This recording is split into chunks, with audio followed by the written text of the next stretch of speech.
Hey, what is up guys? Tyler here with Secure Team. Before we get to the main topic of the video, I want to start off with a very eerie and quite frankly frightening clip that was just uploaded to YouTube by a guy out of France who captured what can only be described as one of the scariest sounds I've ever heard emanating from the skies. So check this out and we'll talk more in just a second. C'est quoi ça? C'est ouf.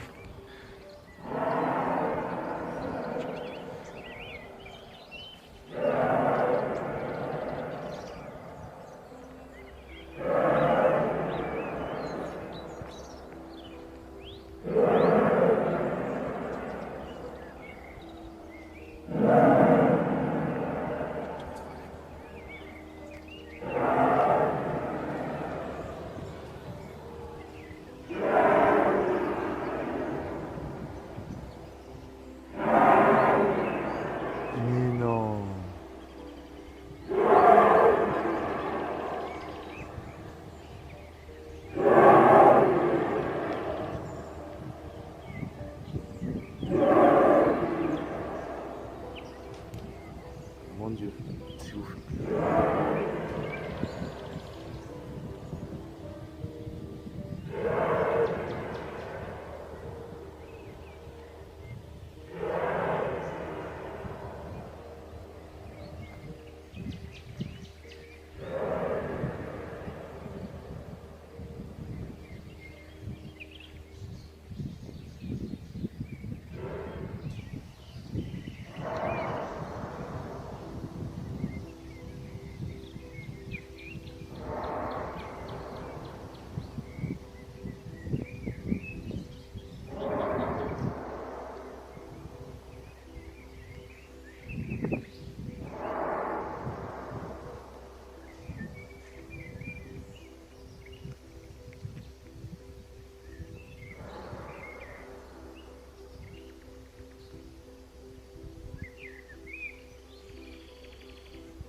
Putain.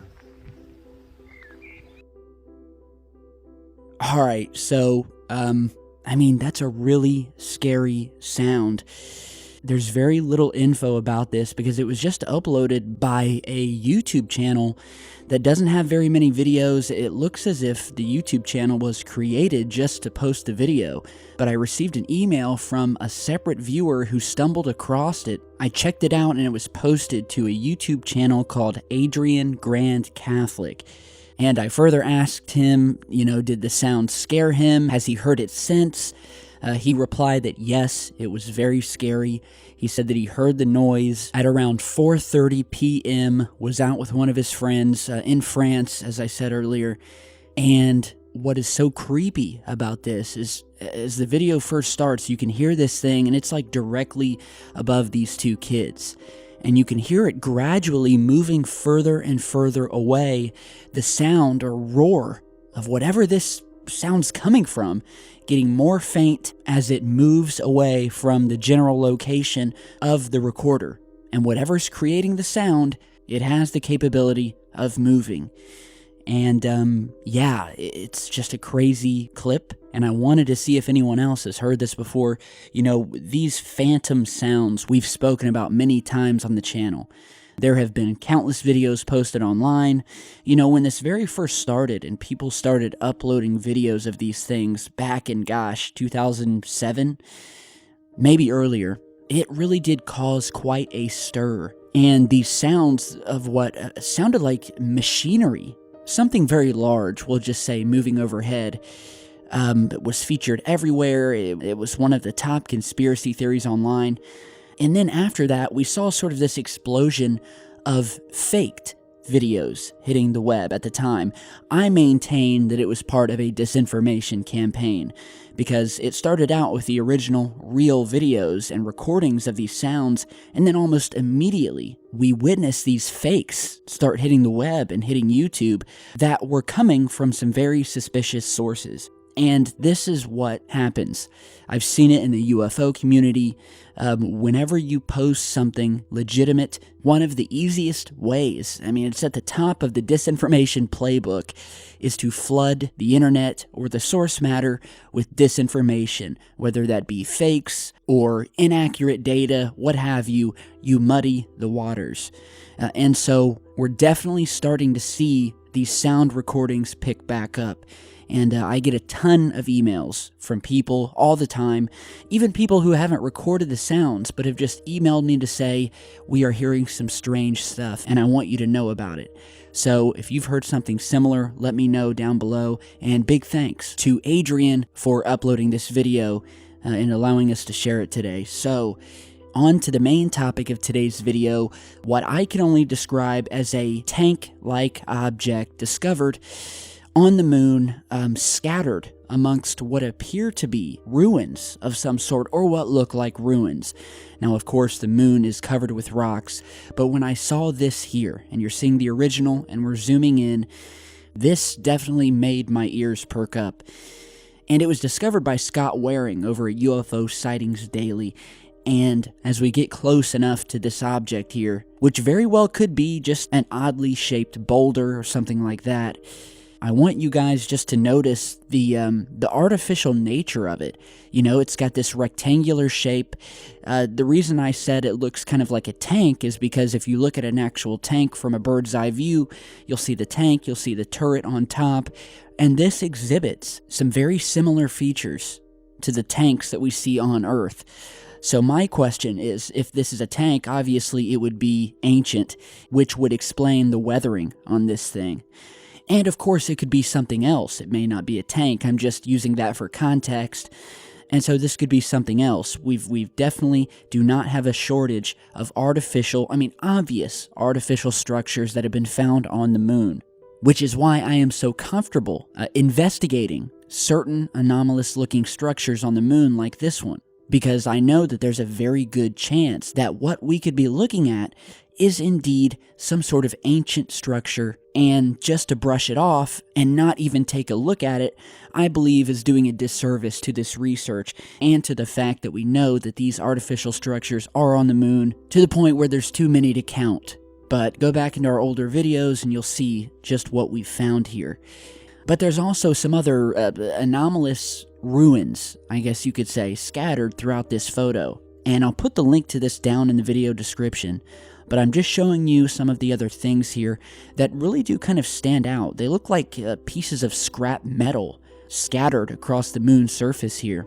And a lot of this stuff looks like just partially buried artificial stuff. You know, machinery, what have you. Here we have a strange object that has some right angles on it, has something that looks to be protruding from the top of it and is casting a shadow down on it. That is very interesting. There is what appears to be a large disc-shaped object here on the other side of the pic, so we'll go over there. Okay, and here we are, and it's actually just at the edge of the frame, so part of it looks to be cut out. But again, I want you to see this almost metallic-like surface texture that is highly reflective, and you can clearly see the sun hitting it to the point where you can't even make out the surface. That's how reflective this thing is. And you can see here, there's actually a shadow on the side of this thing. So whatever this object is, it seems to be raised up off the ground to the point where it's casting a shadow off to the left. And again, appears to have something sitting on top of it that almost to me looks like it's been blurred out a little bit. If you look at the object here where I'm circling and look at the rest of the object and the surrounding terrain, this looks like it's had some blurring put to it. But again, that's just speculating on my part. I will let you guys check out the image yourself.